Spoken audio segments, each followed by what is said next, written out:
Hey YouTube, welcome back to another English beer review here at Thomas Opent. Yeah, it seems that every time I do a review lately in English, it's a pretty high alcohol content beer.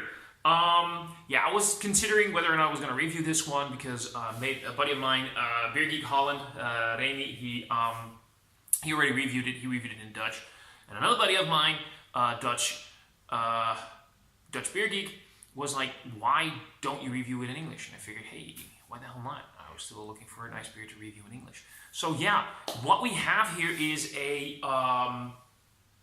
called Antifreeze, and it's a ice distilled imperial stout. Now the Moersleutel makes this imperial stout called Mexicake, smearolie Mexicake.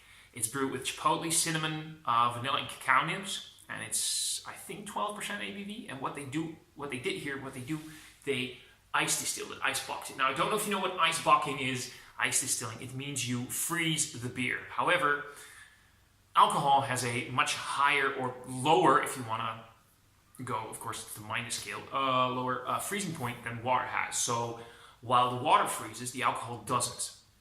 And this way you can separate the water from the beer, upping the alcohol content and also intensifying the flavors. Now, usually this comes in a, I think, 44 centiliter can. This is a 25 centiliter little bottle, which is amazing because often these huge beers come in at least 33 centiliters. Now, this way you have the opportunity to either take your time and you take a long time with it by yourself. You can, of course, share this beer. You can also, because they released it in this cute little bottle, close it again. Of course, you're going to lose a little bit of the carbonation, but at 18%, you're probably not going to have a lot of that anyway. So yeah, as you can see, Antifreeze, it's a pretty funky little label. It says there Antifreeze. You got the little skull cap here going on. The biggest issue here is trying to open this thing because, as you can see, it's basically an apothecary bottle, one of those little medicine bottles. This little fucker, I've heard people struggling to open the childproof cap. So we're going to see what happens, and if I can't, we're just going to edit a little bit out and make it look like I did a great job. But hey, I'm actually opening it in the first go, I think. Am I? No, of course I'm not. Let's see if we can. Oh my god, this is incredible. Why would you do this to us? Why would you do this to us? Yes, here we go. No hiss at all. That is black AF. Not black AF, but dark AF. That is, wow. So yeah, there we go. I can already get a little bit of the aroma going on right here. I'm going to shake off a little bit of that water. Hashtag proper glassware. As Joe from Joe's Arcade would say, beer always tastes better in its proper glassware. And yes, it does. If you don't believe me, try it. That's what he always says, and it is true.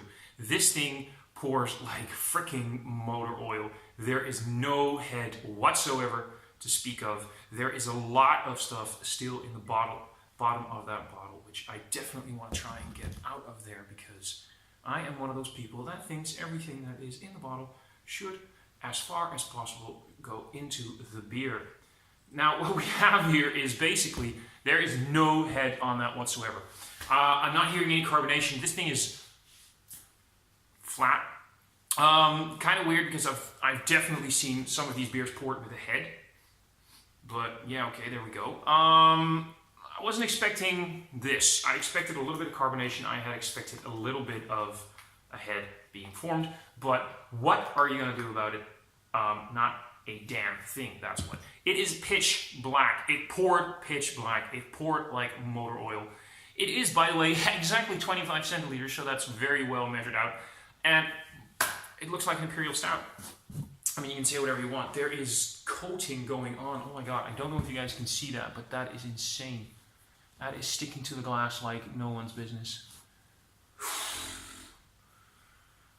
Let's go to the nose of this one. Wow, that is intensely. That is cinnamon and vanilla all the way. You get a deep, deep, deep, deep roasted note. You get the cacao nibs, you get that bitter cacao nib thing going on. There's definitely the chipotle as well. I'm very curious how the chipotle is going to hold in this one because I've had a few of their chili beers before. Some of them have been soft, lingering. Others have been very potent in the chili department. Others have been non-existent, making me wonder if there was actually any chipotle or chili involved in the brewing, even though it said so on the can. But yeah, you definitely get a little bit of that heat going on from like the chili powder heat. That kind of, it's not even all that boozy. I mean, yeah, you can tell this is a potent beer. Oof, the chilies start to do a little bit more. That's not an oof from the alcohol. Which, by the way, I hope I said it. It's 18%, 18% ABV. Yeah, it's you get chocolate notes. You get a little bit of the sort of roasty, toasty coffee notes. Mostly chocolate though. Very pure. It smells quite sweet as well.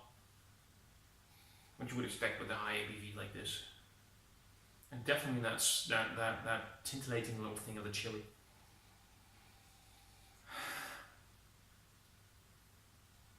It smells very nice. It smells beautiful, I think. It's got some deep earthy notes because of the chipotle and the roasted malts. It's got these deep earthy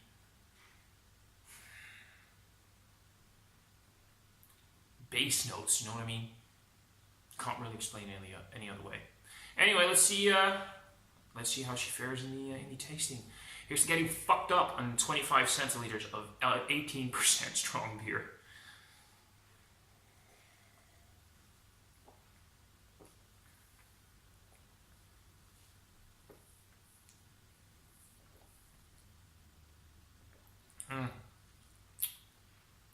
Very viscous in the mouthfeel.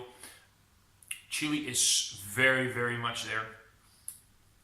You get a good chili powder to me.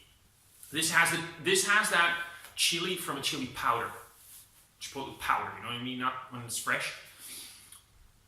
And a good chili powder has these deep base earth notes, tones, if you want to, whatever. You know, it has that. It's not overpowering. It's there. It's a gentle build up. I think by the end of the 25 centiliters, you're gonna feel a little bit more of a burn. The vanilla adds a nice contrast to that. It's a nice counterpoint, balances each other out, gets a little bit of that sweetness going on, because the cacao nibs are, of course, intensely pure cacao. That isn't processed chocolate, processed cacao. It's not chocolate, it's cacao. That's so different and so much more of a deeper base note again. This beer has a lot of deep base notes. The cinnamon, again, also will have the earthy notes. So you need that vanilla to balance that out. If you don't use vanilla, use lactose, but give it a deep counterbalance. Otherwise, especially at 18% being ice distilled, it's going to be too much. You can't drink a 25 centiliters by yourself. This, you could. The flavors are quite nuanced when it comes to that. It's not that hit you in the face. It's actually quite sophisticated, actually. It has, of course, potency, you can tell. It doesn't burn down your gullet because of alcohol content. I mean, I've had those cheaper, high ABV supermarket lagers you can get, the 12% things. Those are much more burning with alcohol than this could ever be. So yeah, those notes, they level each other out. And together with the roasted barley, the roasted smoke, not smoky, the roasty notes, they create a very interesting palate.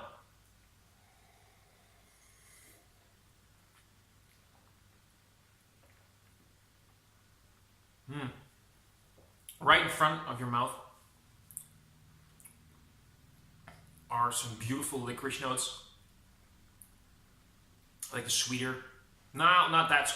Maybe I know a lot of being Dutch, I'm basically being weaned on licorice almost. It's part of growing up. You won't find a lot of Dutch people who hate licorice. I know that the dark black licorice is something that, across the pond in the United States and UK, people are a bit freaked out about it. They might find it way too bitter and intense, like the sort of bitter you could get from the molasses. To me, it's a sweeter note. It's the sweeter licorice, but I suppose it still has those, zoethout, what you call it, sweet wood, licorice wood, whatever you want to call it. It's one of the basic components of licorice. I don't know what's called in English. Anyway, that sweeter component is there in the front of your mouth. It sort of mellows out a little bit, and by the time it goes down your throat, that's sort of gone. But you're left with that sort of syrupy molasses.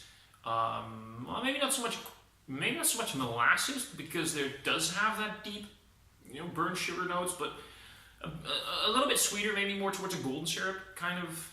You know what I mean? So yeah, it's intense. It's deep. It's rather sophisticated.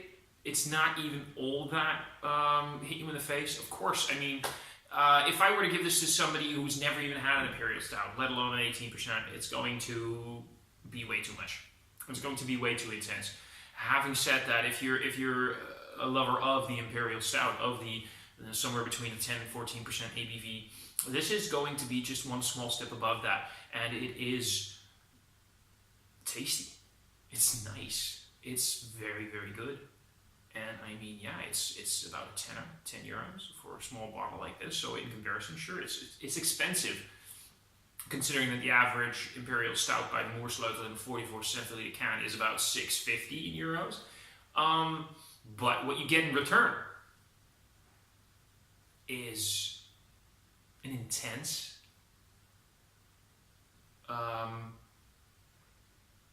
dessert beer without being too sweet.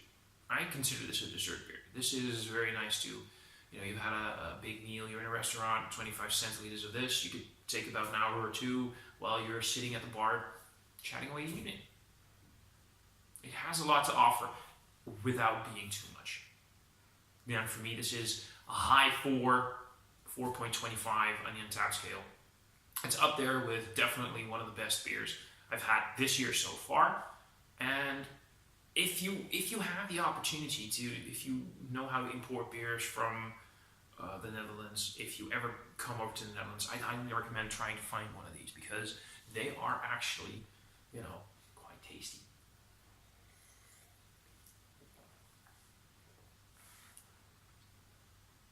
I'm loving it. I love it. I'm getting a little bit of that sort of red wine, vinous, red fruit component now. Yeah, this will do me nicely for the next hour or two. I'm loving it. It's beautiful. It's gorgeous. It's great beer. That's it for this review. Really, that's it. Like I said, between 4 and 4.25 on the Untapped scale. If you liked the review, hit that like button. If you really liked it, hit that subscribe button. Leave some comments, especially for people from the UK and the US, or wherever you're watching this from. Anybody not from the Netherlands. In the Netherlands lately, we've been getting a bit of an influx, a bit of a rise in our ijsblok beers, especially from het Uiltje, the little owl brewery. They're putting out some big ijsblok, ice distilled Imperial Stouts. And is this something pretty Dutch right now? Or are we the only ones really doing that? Because I don't recall that I'm seeing a lot of this coming from overseas. So I'm just really curious. Hit me up in the comments. The other countries, what are you guys doing? Are you guys seeing a lot of ice? Is it a new trend over there, or are we starting a trend? Are we late in a trend? Are we not even being a trend at all? Or are we just being silly Dutch people? Leave some comments. I'd love to know. In the subscription box below the video, you can find links to my Instagram, my Untapped, and my Facebook page, where you'll find beers that I do not review, but I do have a thing or two to say about them. And as you may have noticed, I do have quite a lot to say. So that was it, and I'll see you guys in another review. Cheers!